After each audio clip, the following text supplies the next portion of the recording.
She had already beaten an Olympic gold medalist, a defending champion, a world number 10, a four-time Grand Slam winner. The list of champions Eala had dismantled in just 1 week in Washington read like a who's who of women's tennis.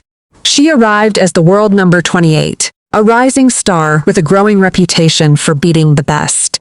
But she leaves the tournament as something far more significant.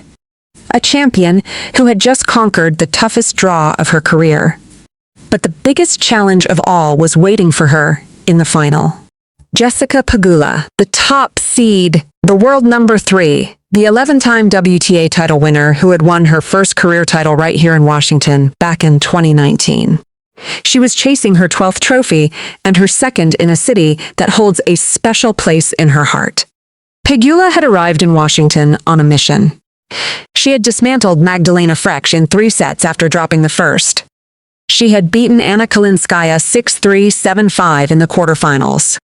And in the semi-finals, she had staged a remarkable comeback against Diana Schneider, winning 5 straight games to take the first set after trailing 5-2, then closing out the match 7-5, 6-4. "I just capitalized on a couple of areas," Pegula said after her semi-final victory. "I think I started just trying to find the rhythm on the return. I didn't think I was that far off. So, just trying to pick up my energy and again, try and be a little bit more aggressive." Eala's path to the final was even more dramatic. She had avenged her 2023 Asian Games loss to Olympic gold medalist Zheng Qinwen, rallying from a set and a breakdown to win 4-6, 6-4, 6-1. She had dethroned defending champion Leylah Fernandez, erasing a 1-5 deficit in the second set before dominating the tiebreak 7-1. She had beaten world number 10 Eala Svitolina for the second time in 2 months. The same 6-3, 6-4 scoreline. And she had dismantled 4-time Grand Slam champion Naomi Osaka in straight sets, 6-4, 6-2, in front of a crowd that had turned the tournament into a celebration of Filipino pride. Osaka committed 34 unforced errors, including 5 double faults, while Eala remained remarkably composed with just 18 unforced errors and only 1 double fault. It was a performance that showed Eala was no longer merely knocking on the door of women's tennis. She had kicked it down. "I'm super happy. I think I played really well and such a meaningful match against a great player," Eala said after the victory. "The way I approached today's match could never count her out. I had to be so locked in. I made it a point to be so locked in, which is why until now, I'm still in that mode of competition. I need time to let it sink in." Now, standing in her way, was the woman who had ended her fairytale run in Miami just 18 months earlier. Jessica Pegula had beaten Eala 7-6-3, 5-7-6-3 in the semifinals of the WTA 1000 Miami Open, the tournament that introduced the young Filipina to the tennis world. That match in Miami was a battle of grit and heart. Eala had stormed to a 5-2 lead in the first set before Pegula clawed her way back. The Filipina injured her ankle in the second set, but still powered through, winning 3 consecutive games to force a decider. But experience ultimately won out and Eala's Cinderella run came to an end. Pegula, for her part, had been impressed. "I mean, she's really good. A really good tennis player. She proved that tonight, and she's really tough," Pegula said of Eala after their Miami match. Fast forward 18 months, and both players had evolved. Eala had climbed from world number 140 to world number 28. She had won her first WTA title at the Guadalajara 125 Open in September 2025, becoming the first Filipino, man or woman, to capture a WTA singles title. She had reached the round of 16 at Wimbledon, defeating defending champion Iga Swiatek along the way. She was no longer the wide-eyed teenager who had shocked the world in Miami. She was a seasoned competitor who had been there before. Now she stood on the brink of something even bigger, a WTA 500 title, a career high ranking inside the top 20, and the first WTA 500 trophy for Philippine tennis. The level here in this tournament is really so high. We have the best of the best, so this tournament doesn't anything but the best fans, Eala said ahead of the final. "I just have to trust myself. I'm in the final for a reason. She is such an amazing player also for a reason, so I think it's going to be a really good match." The final was set. The dream was alive, and the entire Philippines was watching. But would Eala's revenge tour continue, or would Pegula prove that experience always wins? To understand what this final meant to Eala, you have to go back to March 2025, Miami, the WTA 1000 semifinals. A 19-year-old Filipina who was just beginning to make a name for herself on the biggest stages. Eala had arrived in Miami as a wild card ranked 140th in the world. Nobody expected her to make any noise. But she did more than just compete. She stunned the tennis world. She marched through the draw, knocking out former Grand Slam champions Jelena Ostapenko, Madison Keys, and world number 2 Iga Swiatek, until she found herself face-to-face with Jessica Pegula in the semifinals. That match was a war. Eala stormed to a 5-2 lead in the first set, dazzling the crowd with 3 aces and a series of gutsy winners. But nerves crept in. 2 untimely double faults cracked the door open for the veteran American, who clawed her way into a tiebreak and stole the set 7-6-3. Setbacks have never deterred Eala. In the second frame, she absorbed Pegula's counterpunching and struck back with fearless shot-making, breaking the American twice to wrestle control. Then came a scary moment. She twisted her left ankle while lunging for a return. Playing with a strapped thigh from the outset, she had already been battling through pain. After a medical timeout, she returned with her signature fire, battling through Pegula's resistance, to clinch the set and force a decider. "I literally gave everything I had. I'm half tape. I'm like a mummy. I did everything, and I have no regrets," Eala said after the match. With the match hanging in the balance, Eala continued to press forward, her aggressive style daring Pegula to match her intensity. But as fatigue set in, experience won out. Pegula broke at 4-3 in the third and closed it out 6-3. Pegula, for her part, was deeply impressed. She's really good, a really good tennis player. Goes for her shots, takes the ball early, rips. Being a lefty is always tricky, and she competes really well, Pegula said. "I don't really think she needs me to tell her that she's a great player, that we're not going to see enough of her, but we definitely are. She proved that tonight." That was really tough. Despite the loss, Eala's Cinderella run to the semis was nothing short of spectacular. She had beaten 3 Grand Slam champions in one tournament, become the first Filipino to defeat a top 10 player, and was set to break into the top 100 for the first time.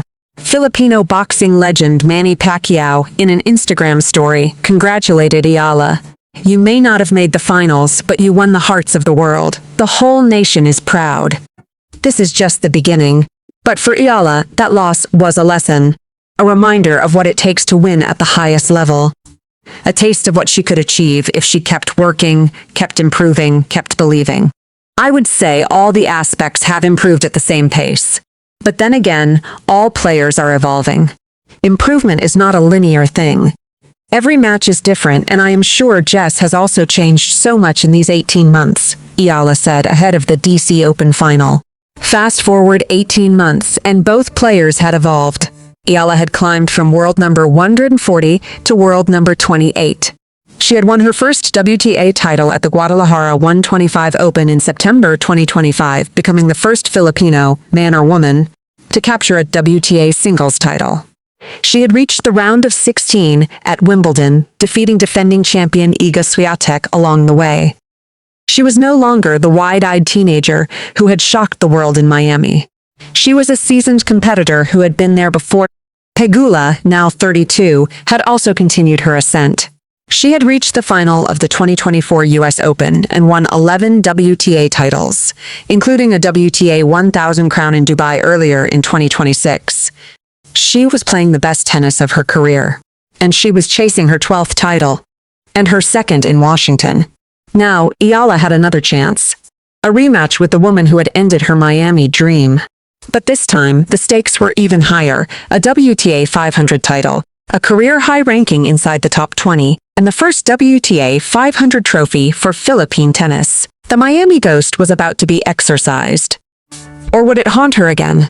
The final began under the bright lights of the William H.G. Fitzgerald Tennis Center. The crowd was split. American flags the hometown favorite, Filipino flags for the rising sensation who had captured the imagination of the tennis world. From the very first point, it was clear that Eala had a plan. She wasn't trying to overpower Pegula. Nobody can do that. Instead, she used her greatest weapon, variety. I think that my serve can be uncomfortable. I think I try to play around a lot with variety, Eala had said earlier in the tournament. Of course, it would be great if I had a serve that went 200 kilometers per hour. I'd love that also, but it's a process. Who knows? I'm not going to put a cap on my serve. Maybe I will one day serve 200. You never know. That philosophy defined her final against Pegula. Eala didn't try to match the Americans' power. She neutralized it. She used angles, depth, and precision to keep Pegula off balance. She varied her pace, her spin, her positioning. She refused to let Pegula settle into a rhythm. I like to look at it as a multi-dimensional thing. I have a variety of weapons in my bag.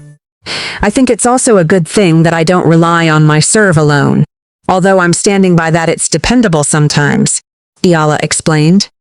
Pegula, known for her consistency and lack of obvious weaknesses, was visibly frustrated. She couldn't find her rhythm, she couldn't dictate points, and she couldn't handle Eala's relentless precision. The numbers told the story. Eala controlled the rallies, hit her targets, and forced errors from the normally steady Pegula. She won the first set in dominant fashion, and when Pegula tried to mount a comeback in the second, Eala refused to break. Pegula later explained what makes Eala so difficult to play. I think it helps that she's a lefty. Lefties can get away with a little bit more because we're just not used to seeing the ball come that direction as often, Pegula said. With her specifically, it stays so low. It's hard to attack. The ball is kind of below the net and you're having to hit up on it. Anytime you have to do that, it can be really tricky. That low trajectory, combined with Eala's variety, created a nightmare matchup for the world number 3. Pegula had prepared for Eala's game, but executing against it was another matter entirely. I've been watching her ever since Miami, and she's gotten a lot better. More experienced, playing really good tennis, Pegula admitted. I think there are some things I'm going to try to implement.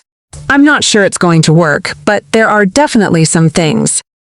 The crowd, overwhelmingly behind Eala, provided an electric atmosphere that seemed to lift the Filipinas' game even higher.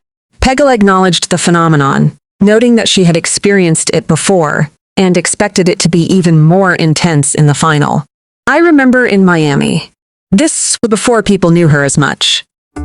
I'm assuming tomorrow it's probably going to be worse, Pegula said with a laugh. I was just like, who are these people? What is going on? Now obviously looking back, it's gotten even crazier, and it makes complete sense now.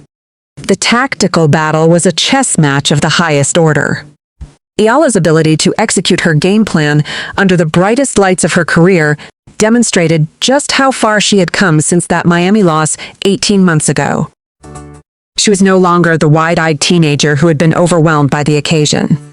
She was a champion in the making, ready to claim her crown. The final point was a forehand winner. Eala had done it. She had dismantled Jessica Pegula, the top seed, the world number 3, the woman who had ended her fairy tale run in Miami just 18 months ago. The stadium erupted. Filipino flags waved furiously. The crowd that had packed the stands, that had traveled from across the country, that had turned this tournament into a celebration of Filipino pride, roared their approval. Eala dropped her racket. She raised her arms in triumph. The tears came almost immediately, tears of joy, of relief, of disbelief. She had done what no Filipino player had ever done before. She was a WTA 500 champion.